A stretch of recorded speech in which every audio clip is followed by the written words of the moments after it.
We're going to bring y'all into our huddle. Today's Monday, August 26, 2013, and you are in the NBA Huddle with me, Bram, and with me as always, my boy producer Scott.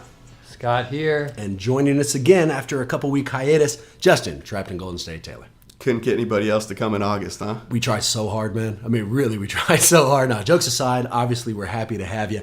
Hopefully, we can come up with some good topics. Listen to the last one. Solid episode. We may have spent a little bit too much time on the schedule, but is what it is. On the schedule or cartoon? You were going to say the cartoon I'm going team. schedule. No, I like the cartoon team thing, but it was what it was. Luckily, because there's been so much time between this and our last podcast, we do have a lot of things to talk about, man. In the Warriors update, we're going to talk about Stephen Curry's recent media blitz, where he's not only increased his brand by appearing on some national TV shows, but he put together a couple of pretty funny Foot Locker commercials with James Harden, and also take a look at the Warriors signing of Fredo Curry, or more specifically Seth Curry, and decide whether or not that was a good or just shitburger kind of attention-grabbing move.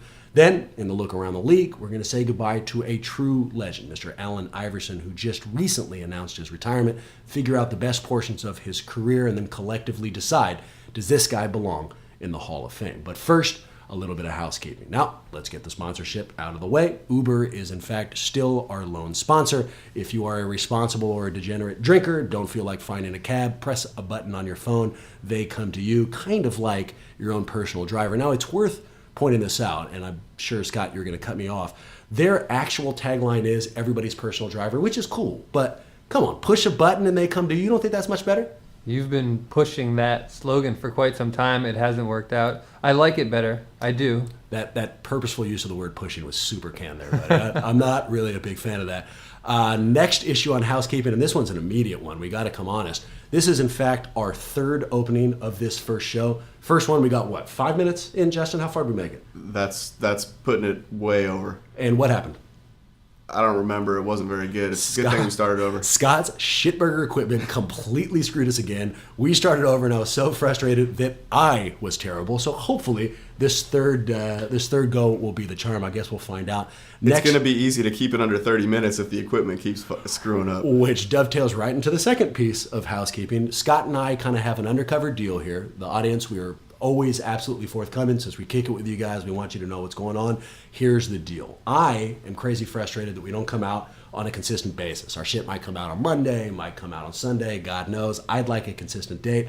Scotty is super frustrated that the length of this thing just keeps getting longer and longer, even if we have nothing to say. So here's the deal.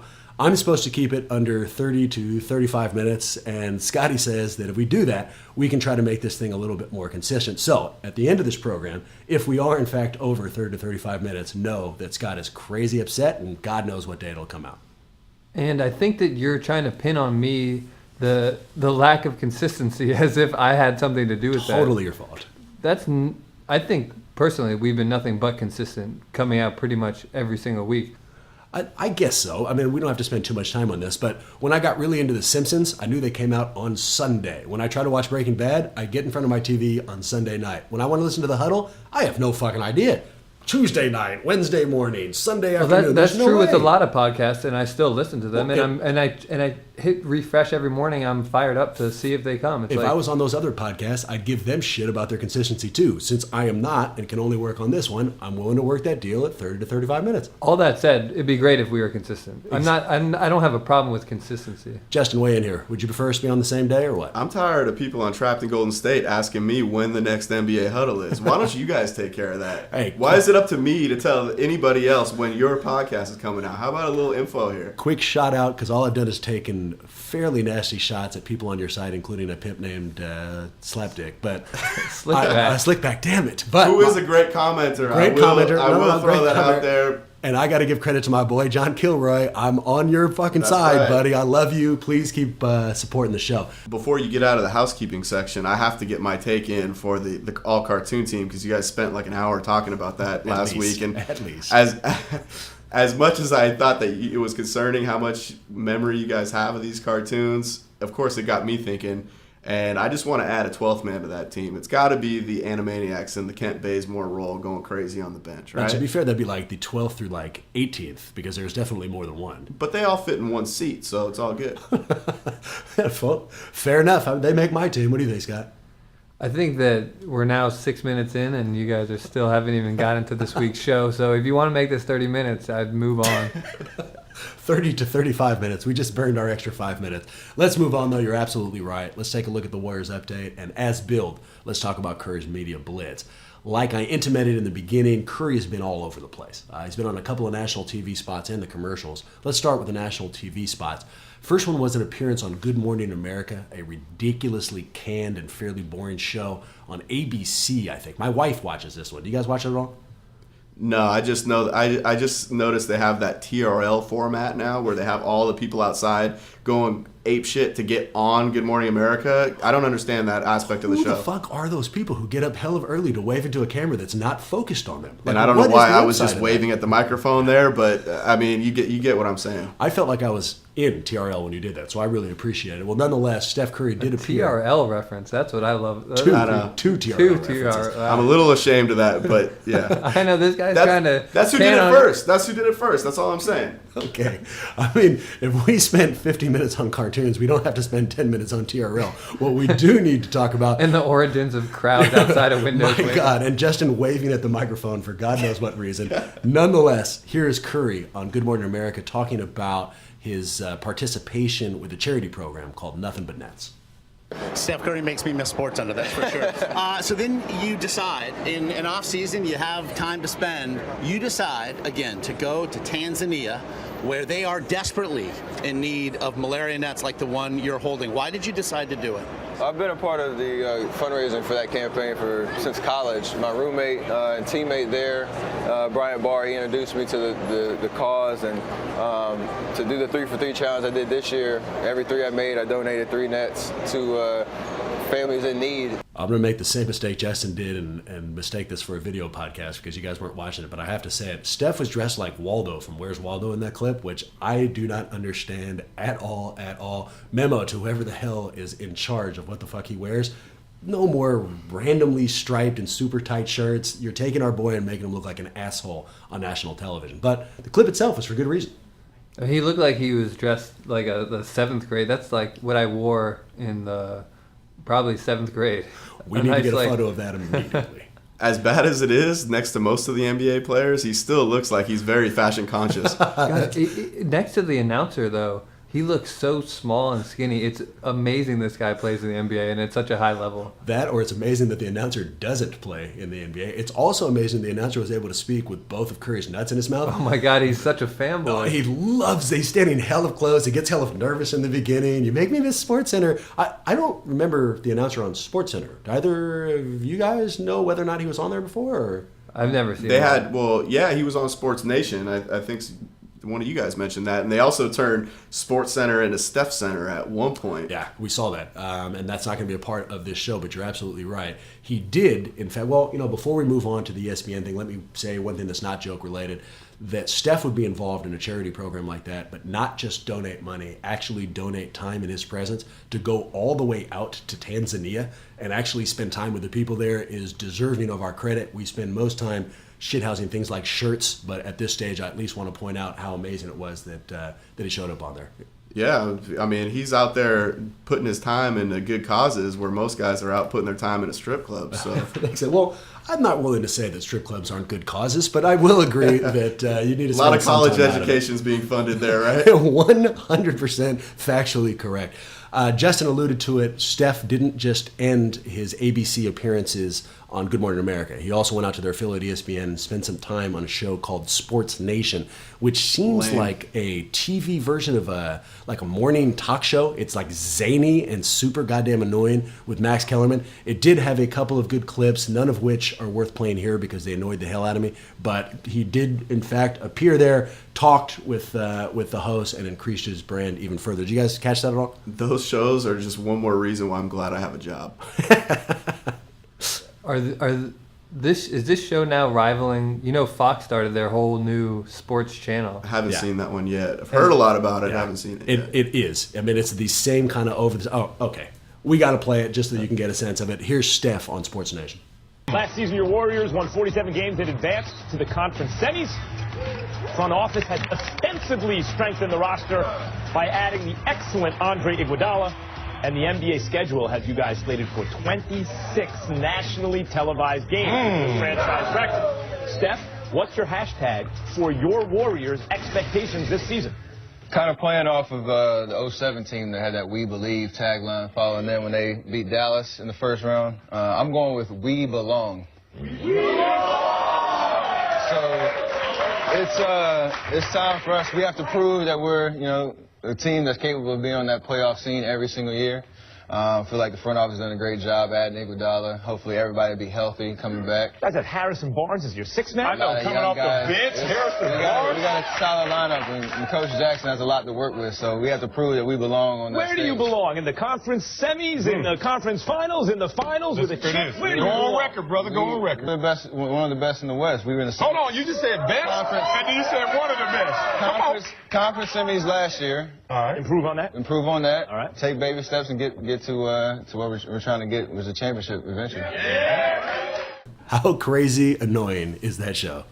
That's terrible. That was so frustrating to listen to, just the small clip. I can't imagine sitting down and watching a full show of that. Is there any way that studio audience was actually that happy to hear "We Belong" or play the hashtag game? I thought that was like someone like Scott hitting a soundboard or something. That's just so annoying. And Max Kellerman needs to go back to boxing, man. Either they handed out Molly to the entire audience and they were just having the time of their life, or that was completely bullshit and they faked the entire thing. We don't have to get into Steph's quote. It seemed fairly canned. Of course we belong. We don't have to actually throw that out there. I like that they're setting their sights rather a little bit higher than where they ended, but that was nothing but bullshit rhetoric that I don't think is worth an opinion. Yeah, I totally agree. God, I'm sorry that Steph got into the whole "We Belong" thing. Yeah. I mean, that I was trying to play against that the whole time, all season long. In fact, it was still "We Believe." I mean, we went way further than we were supposed to. Definitely. "We belong" sounds like people who don't believe in themselves. Like, oh, please believe in us. No, we should be here. Of course we goddamn belong. We are one of the best teams in the Western Conference. But, like I said, I'm not getting sucked into that. Instead, let's move into the best portion of this most recent media blitz, that being Steph's commercials. He did a 2-part commercial series with James Harden. They both did a pretty goddamn good job of being funny and light. Here is part 1. This one features more James Harden than it does Steph. James, please don't do this. I just had the best year of my career. I gotta keep things fresh. Well, then let's just go to Foot Locker. They got all the fresh new gear. But I have real talent. Can I get playback? Okay. I wear my shirt open so you see my chest. Girl, I work so hard into... Is that me? Best part of that by far is that ending line from Harden, "Is that me?" It was less annoying than the Sports Nation audience. Much less. When did Foot Locker get into funny commercials? I have no answer for you on that. I don't know. When they got Steph and James. This is the first one then? First one. Good. Probably. I don't really see that many Foot Locker ads. You saying that you're not a all-around expert on Foot Locker ads? I don't know how this, in the commercial, Curry's got a Nike shirt on and so does Harden. I don't know how that works with Foot Locker. I mean, they obviously sell other apparel besides Nike brand.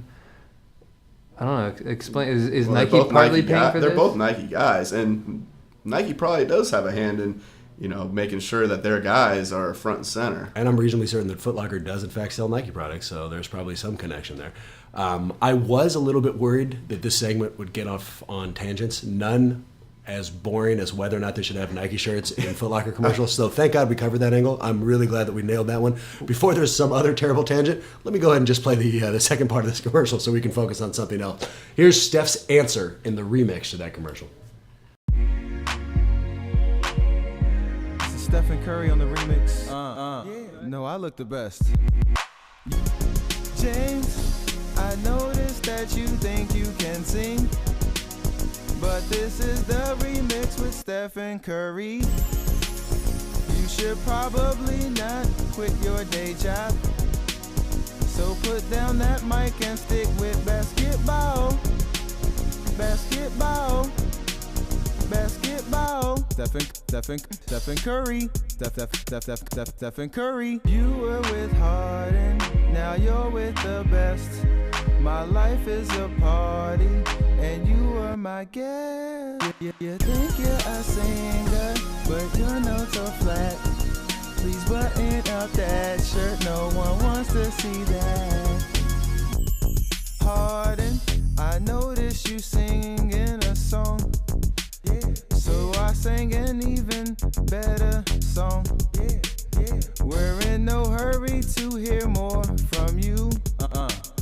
Cause Stephen Curry can sing better than you.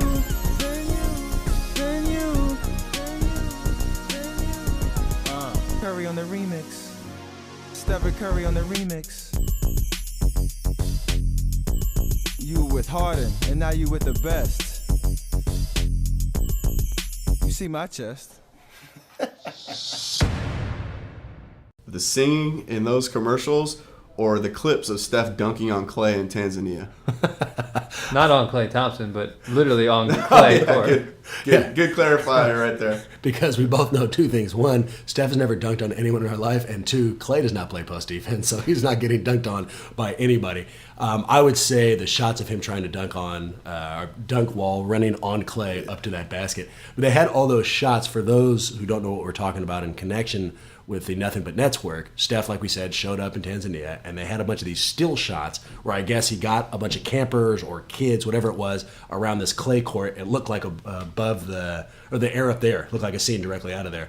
And they had still shots of him running up, jumping, and then ultimately dunking. And every one of those still shots I thought was going to end with a shot of him on the ground, holding his ankle in terrible pain for playing on some shitburger clay court.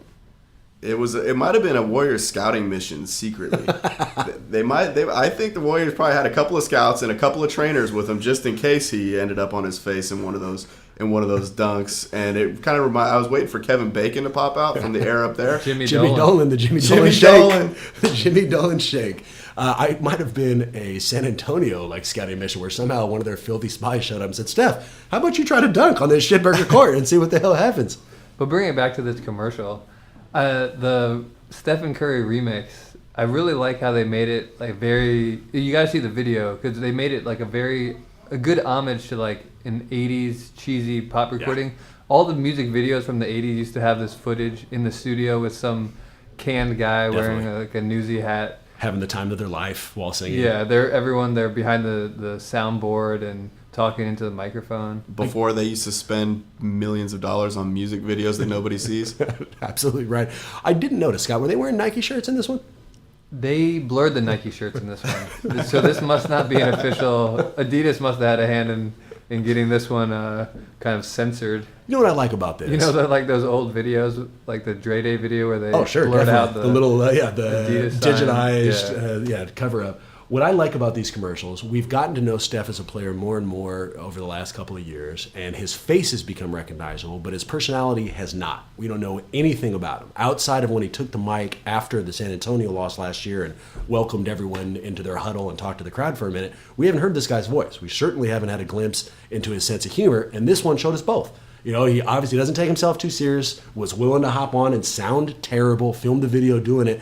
This hopefully is another step along the way towards becoming that mega superstar I think we all believe he can become. I'm happy with him not doing anything off the court, to be honest. I could care less if people across the country know who he is. Is that true? Dude, you don't as a Warrior fan, do you kind of get a kick out of seeing our boys show up on national spots? I like having something to talk about in August, but outside of that, I could care less. I mean, ask me if I care if he's in the All-Star game. I just don't care. I want our best player to be on the court when the games matter, and that's always been kind of a shaky thing. Jumped right into their answer there. I was just about to ask you, do you care if he makes the All-Star game? I don't. But see, I think what you're missing here is being put on the national level. It has ramifications for your team, like not getting as many back-to-back games, getting on the national team, and then also getting players to come to your in free agency, players to come to your team. So I think that's where it's important from a basketball win-loss perspective. Do these commercials crack our best basketball commercials of all time list? Absolutely not. Not even close. Not even close. Another question about this, though. How do you guys feel about him working on an advertisement with James Harden on the Houston Rockets, supposed to be our big rival? 10 years ago, this drives me crazy. We've talked about it on this show. Those rivalries are gone, at least between the players. I mean, like, really, unless they're in a playoff series where they develop enough hatred because they're playing against each other every other day. I think during the year, during the regular season, certainly during the offseason, these guys are boys. They've grown up playing together. They've played in a bunch of summer camps. They played in a bunch of summer leagues. Well, Magic and Bird did a commercial together. Didn't they develop a whole bunch of animosity while doing that commercial, though? No, I think that's what got them over the animosity that they had. To answer your question, it doesn't bother me, which is weird because normally this is the type of thing to get a lot of hatred out of me. I am sure I will be furious with the Rockets when the season starts, but that fury is more towards Chandler Parsons and some of the other assholes on that team. I got no problem with James Harden. Yeah, I agree with that. And the interesting thing to me about that is just like the comparison there, because the first 2 years in the league, everybody said the Thunder should have drafted Steph. Yeah. How good would he have been next to their two superstars? And then 2 years later, it was like, well, where would they be without James Harden? Right. And then Harden goes to the Rockets, and now it's kind of like, wait, which one would you rather have? Oh, absolutely right. Which, just quickly, because I know we have to keep this. And under which one's a 25 better singer, of minutes, course? Which one would you guys rather have? That's such a question Curry. in a vacuum, because what does that mean? Have to add to a team that already had Westbrook Steph Curry. and Durant, or just like you're starting? You're a team? starting a team. I'd rather have Steph Curry. Thank God you said that. It's unanimous. Yeah. Steph Curry as well. This could be a topic for an entire show. So I would have had to compare unplug your mic otherwise. All right. Well, I was very impressed with Steph's all of his appearances, rather, with the exception of the Sports Nation thing. That thing was a little bit terrible, but the rest were phenomenal. I hope we keep seeing him. Hopefully, this is an ongoing series. Did you see the other dunk clip? You see Steph doing an alley-oop reverse jam and a off the gym wall over the hoop under the door panel. What the Larry Bird, Michael Jordan, McDonald's commercial dunk? I didn't see it. You told me about it. I don't know if I believe it. Remember those Powerade commercials where they had a shot of like Mike Vick throwing a football out of a gym? Was it like that, or did he actually do the dunk? He did the dunk, but Justin embellished a bit there. He threw it off an airplane through a hoop. Well, he did throw it like 50 feet over the heads of like 30 middle schoolers. It was a very impressive. ambitious dunk to try to pull off. I will give him that. Especially in the offseason. You know, he obviously didn't have a chance to warm up for that one. Let's go ahead and stop working on his dunk game and start working on his defensive game, perhaps. Start guarding those kids and stop dunking over them. It's nice to see him upright at this point of the offseason, right? I mean, we knew for the last 3 years he's been on the training table in August. So I was like, you worry about him dunking on dirt and clay and in a gym, it doesn't matter, but at least he's upright, man. If it was up to me, we'd wrap his ass in bubble tape and just keep him to the side until the season started. Well, enough about Steph Curry. Let's talk a little bit about Seth Curry. This last week, the Warriors signed up Seth Curry, a fourth-year player out of Duke, also obviously Steph's brother. Just for point of clarification, Seth is 6'2", 185 pounds, averaged 16.5 points as a senior, which I was really surprised at. I remember watching Duke a couple of times and didn't think that Seth stuck out. I'll come right out and say it. I don't think they should have signed this guy. I think this was more for Steph than it was for the team. I made the joke on Twitter. I might as well double down. It's like bringing Frank Stallone onto the most recent Rocky movie. I'm not sure what the hell I can do. Excellent reference. I don't think I've ever heard anyone pronounce the words Steph and Seth so similarly as you do. I have no idea who you're talking about. I mean, it's one letter difference. The way you say it, it's really hard to figure out if you're saying Steph or Seth. Well, thank God you pointed that out, asshole. How do you feel about the actual signing? The whole audience is completely lost right now. Okay, Maybe we should start over from the beginning. No, they really won't be. Because when they listen to this, they'll know exactly what I'm talking about. To avoid any further confusion, I'll start calling him Fredo Curry. How do you feel about the signing of Fredo? It's the terrible signing. Why would you bring on a guy whose skills you already have in spades? We don't need another shooter, another guy who does the exact same thing. Who cares who the 15th man is? It's a great marketing ploy.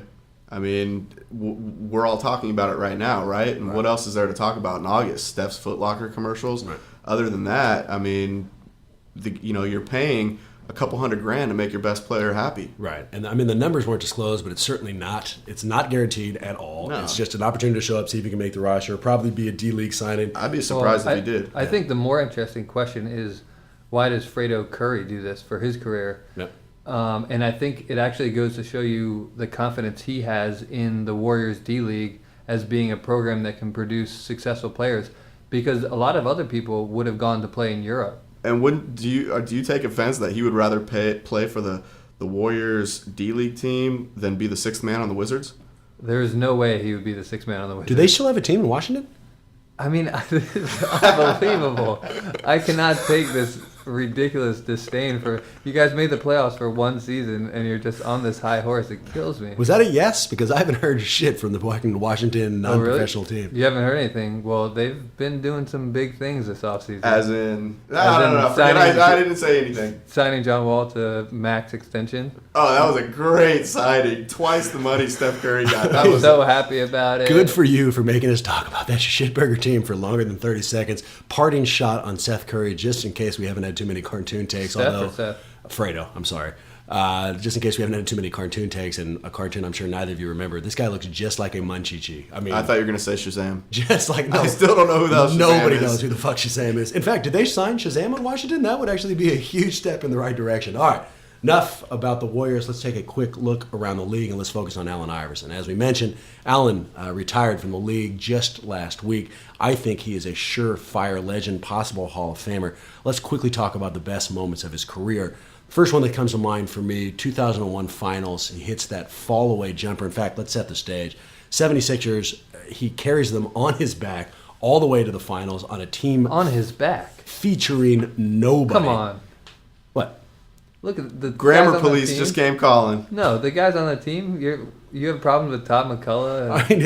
Jermaine Jones was a star in the making. Right? Here's the team that Allen Iverson dragged to the finals: Rajah Bell, Rodney Buford, Matt Geiger, Tyrone, I'm the ugliest person ever, Hill, Jermaine Jones, Tony Kukoc in the back end of his career, George Lynch, Vernon Maxwell, Rashawn McLeod, Nazi Muhammad, Kevin Ollie, Theo Ratliff, and Dikembe Mutombo, and then some guy named Pepe Sanchez, who I do not Pepe remember. Sanchez, man. I do not remember at all. Well, that guy was a man in college. Wait, he said from, like you knew where he went to college.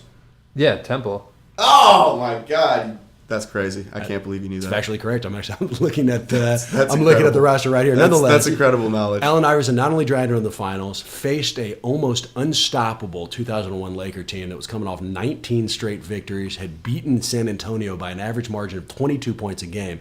They were favored by over 15 points, if I remember right, going into that first game. And Iverson puts them on his back and wins it. Now, they got swept after that. Yeah. But at the end of it, they're up 2 with about 40 seconds left in overtime. He's got Tyronn Lue, the supposed Allen Iverson stopper on him, crosses his ass up, hits a fall-away jumper in the corner, and then in maybe the best act of go fuck yourself, I just destroyed you, steps over him while looking down at him and then looks at the Laker bench. One of the most memorable moments, I think, in the finals and certainly of his career. That was incredible. It kind of makes me wish that this was like a YouTube podcast just so we could show that clip right now. It's even better as a GIF. Yeah. Just over and over again, just watching him step over him is just phenomenal. I mean, he disrespected the hell out of him. Well, and Tyronn Lue thought that he was shutting him down. Yes. Like he was having some sort of effect until Iverson made it clear that he was not. And he kind of was in the beginning and then got destroyed, although it's hard to say that because Iverson, I believe, had 48 points in that game. Well, and actually Tyronn Lue he got 3 more years in the league just based on the way that he played Iverson for a few games there. Right. Exactly. That's how good Iverson was. Right. Well, the next thing that we always think of, in fact, you can probably ask a non-basketball fan about Allen Iverson, and the first thing they're going to tell you is the infamous practice quote. We're a little heavy on sound, but we got to play this one. Here's Allen Iverson talking about practice. I mean, I might have missed one practice this year, but if somebody say he doesn't come to practice, it can be one practice. Out of all the practices this year, that's enough. If I can't practice, I can't practice, man. If I'm hurt, I'm hurt. I mean, simple as that. It ain't about that. I mean, it's not about that at all. You know what I'm saying? I mean, but it's easy to talk about. It's easy to sum it up when you just talk about practice. We sitting here, I'm supposed to be the franchise player, and we're in here talking about practice.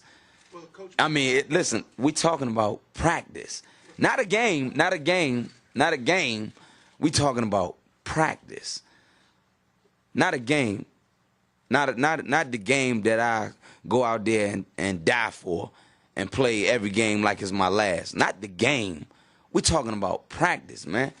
I mean, how silly is that, man? We're talking about practice. I know I'm supposed to be there. I know I'm supposed to lead by example. I know that. And I'm not shoving it aside, like it don't mean anything.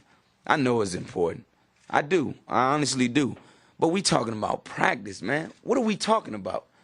Practice? We're talking about practice, man. We're talking about practice. We're talking about practice. We ain't talking about the game.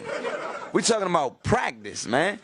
When you come in the arena and you see me play, don't you? Absolutely. You see me give everything I got, right? Absolutely. But we talking about practice right now. But it's an issue that you're We talking about practice. you to raise.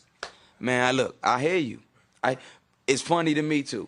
I mean, it's strange to me too. But we talking about practice, man. We're not even talking about the game, the actual game, when it matters. We're talking about practice. Now, is it possible, though, that from where he's coming from, if you practice, not you would be better, but your teammates would be better? How the hell can I make my teammates better by practice? I couldn't tell, gentlemen. What was he talking about there? I thought that was Jim Mora, but he said plastic. He I don't think it was plastic. He said practice, not playoffs. This is a classic, all-time classic quote. Actually, some news came out about this quote recently, which you don't often have a almost 10-year-old quote kind of get a news story come out about. Unless it's iconic like this. And for the record, I want to hear the story. I just want to say he said it 24 times in 2 minutes, which is a no-joke stat. That's good knowledge right there. Did you count those, or did you read that somewhere, or you played that clip many times? I counted them. I counted them multiple times. I put in too much work into this goddamn show. There's no question there. That's amazing. What on the new that's great. 24 times. That's great. But on the new Fox Sports channel, they have a show with Gary Payton, Andy Roddick, and Donovan McNabb, a pretty random assortment of people, and they were talking about the Iverson quote, and Payton actually came out and said a little while before Iverson dropped this quote, he went out for drinks with Iverson. They went out, they got hammered. Iverson asks him, how did you play for so long and never miss a game? Well, I don't know if he said never miss a game, but basically keep in good shape and get a lot of playing time. And Payton said, George Karl told me I didn't have to practice. That's the key. You need to stop practicing so much. And lo and behold, then this quote comes out, and on the show then they asked Gary Payton, so what did you think when you heard this quote? And he starts shaking his head and he's like, no, Alan, not like this wasn't what you were supposed to do. Don't bust me out. Justin, just so you know, he just said 524 words right there. I just counted them along. It's kind of my parlor trick. It's like a Rain Man move. Can you imagine going out to drinks with Gary Payton and Allen Iverson? Like, how much goddamn fun that would be awesome. That would be an all-timer. Normally, I wouldn't want to go out with an NBA player because that would ruin your perception of them. Sure. But in the case of those two guys, I would not care. Is there any way that kick it session ended at drinks? I mean, God knows what got invented, what happened thereafter. But I love that we can trace this. Can you even say? Oh, go ahead. Sorry, another update on that was then the next season, Larry Brown runs into Gary Payton and just says, "What the heck were you telling him not to practice for? Like, you got me in so much." Absolute trouble because that of night might have ended at noon the next day. No you realize question. that, right? Did you just stop yourself from saying the word hell on this show? I dropped like 5 F-bombs in the first sentence, and hell was too much for you?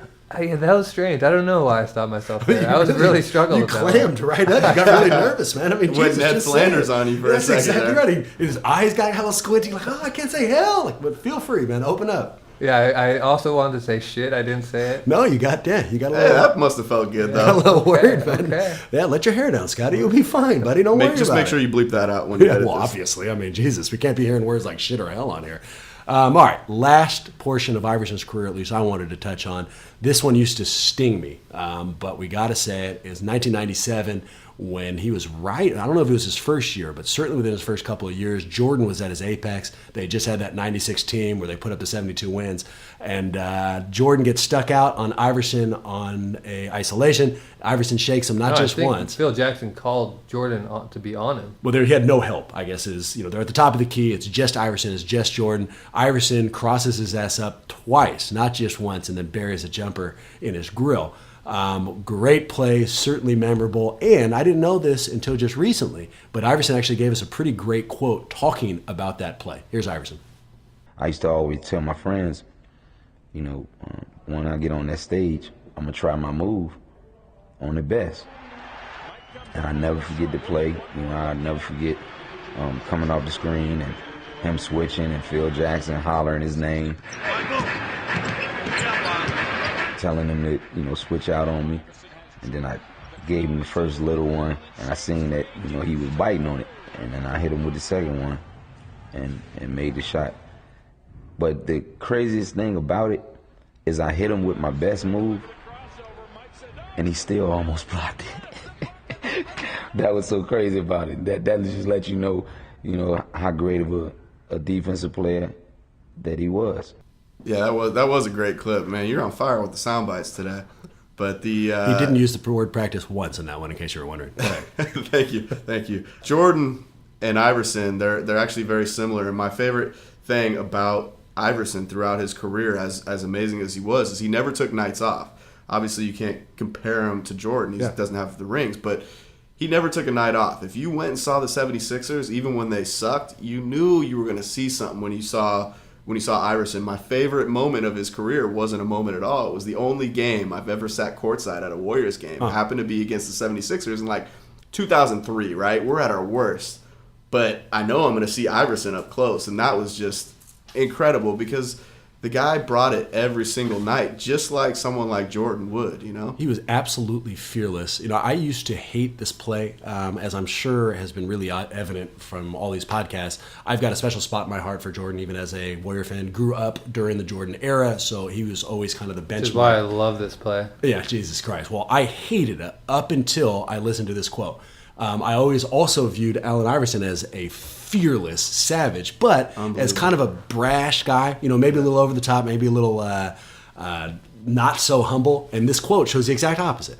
In the height, he destroys probably the best player ever, but then ends up by saying, look, I beat him with my best fucking move, and he still almost tossed my shit. And it makes me appreciate him and the play a lot more. While we're on the topic, can I give my top Jordan moment of his career? No. No, I don't want. This is not a Jordan. No, this is a Warriors podcast, Scott. Is Graham here? This is a Warriors podcast. Didn't we have a go-to thing we were supposed to say whenever somebody brought up Jordan? I forget what the hell. Oh yeah, that's right. It was going to be Graham. Well, let me be the anti. Let me be the anti. We just don't you have can say time it, but for he's this. going to cut it. Okay. Yeah. Cut this. This is the anti-Graham right here. My favorite God, Jordan moment. This is taking so much time. My favorite Jordan Who cares moment about your favorite Jordan moment? is when Mitch Richmond held him to 14 points. I was at the game where Mitch Richmond held Jordan to 14 points, a career low. Thank you very much. Drop the mic. It took you so much longer to say what my favorite Jordan moment is. Next time, just fight right through, Scott. Right. Don't you worry now, about it. Sticking to the relevant portion of the show, which was that Iverson quote, he talks about it being, he says, my move. I got a story about that. That's not his move. That crossover, he took it from Dean Barry. Dean Barry was the guy. What? You're talking about Dean Barry? Tie that back to the Warriors. I dare you. Why would I tie it back to the Warriors when we're talking about Allen Iverson? Is Dean Barry in Shazam? No, Dean Barry's not in Shazam. But if you guys want some good underground backstory knowledge about where Allen Iverson developed his most unique and effective crossover. Did Dean Barry play on Team Roma? Dean Barry played for Georgetown, and he was a walk-on guard. And after practice, Iverson would always play one-on-one against Dean Barry. And Dean Barry, who's from D.C. and knows the D.C. crossover, which is what this move is, taught it to Allen Iverson. And then from there, Iverson took it and ended up crossing up Michael Jordan. If you guys heard any weird background sound, that was me tying a noose to kill myself from hearing either of these two fuckers' crazy, boring, goddamn Allen Iverson stories. I give you both fucking credit, but let's move the hell on to the next question. Hall of Famer. Is this guy a Hall of Famer? No doubt. Yeah, hands down. It's not going to be a question. I think that he is absolutely a Hall of Famer. I think they're going to make him wait. I don't think he's first ballot. Really? I do. I think because of the way he ended. I think it would be a crime. Because he held on for a little bit too long. I mean, everybody, like, theoretically, Scott and I were talking about this today. If he had a different attitude, he could still be on an NBA roster right now. Be Leandro Barbosa. Give him 10 minutes, he gives you 8 points, you know, but he never had the mentality or willingness to come off. So I do think he makes it. One last point on Iverson, and this is, I'm stealing blatantly from ESPN. They're saying if he came out now, brand new rookie, had all the same skill set, he would be looked at in a much nastier way because he's so inefficient. He was a 1-on-5 chucker, and they built a team. And we read the roster. They built a team that was designed to have him take all the shots, but he was everything, fearless, athletic, amazing, but he wasn't efficient. That guy was shooting a ton of balls. That team was designed where missed shots were actually considered like assists. Right. I mean, that was crazy. Larry Brown built that team, or whoever built that team. Everybody go get the rebound. I don't want you shooting unless it's an offensive rebound. How difficult was it for Larry Brown to coach that team? You know what I mean? Like, because this is the guy who did like efficiency in that time, was a phenomenal coach, was a system guy, and they gave him a team that was like, okay, Iverson's just going to put up about 50 shots. It is what it is. Have Theo Ratliff set screens and Dikembe Mutombo patrol the paint. You know, that must have been a difficult time in his career. Yeah, but Larry Brown's also just a strange dude. I mean, He made every team difficult. Yeah, I mean, he wins the championship with the 2004 Pistons and then just walks away. Good for you, Scotty. Way to get a piston take in there. Huge fun kicking you guys. We always appreciate you hanging out. This one's no different. Hopefully we'll see you on a consistent basis in the next couple of weeks. What's our time check? It says 38, but I'm going to edit it down probably. It'll get cut down. Well, maybe we hit it. Maybe we didn't. Let me leave you with this quote. Charles Shackelford of North Carolina State University once had this to say, I can dribble with my left hand. I can dribble with my right hand. It doesn't matter. I'm amphibious. Way to go, Charles Shackelford. The only player I've ever known to be able to breathe underwater. Huge fun kicking it. Please remember, we can be found at Twitter, at NBA Huddle, Gmail, NBAHuddle.com, our Warriors websites. Slow it down. And Gmail at NBAHuddle@gmail.com, not NBAHuddle.com. Okay, thanks, man. At our Warriors website. You said thanks, man, like I was interrupting. They've heard it every time. Jesus. It's only at 38 minutes because he keeps correcting me. fuck me. Every time, then get it right. Do you have another crossover story from a guy no one's ever fucking heard of at any point ever? I probably do. Our Warriors websites remain letsgowarriors.com and nbahuddle.com, and we can be found at iTunes, where you can not only download the podcast but rate us. Justin, where can we find you? Find me in the off season on Facebook. Search for Trapped in Golden State on Facebook. I'm putting conversations up there every day, and that's where pretty much all my content is focused right now. Thanks for joining us, man. Big fun having you. Thanks for having me again. We'll see you guys next week. There's no way to disguise your dream. Besides family, the only thing on his mind now is a ring. He got love for the game. His start was huge, and you seen him play hurt cause his heart is huge. 6 feet, 165, call ISO. Anytime he wanted, split your 5.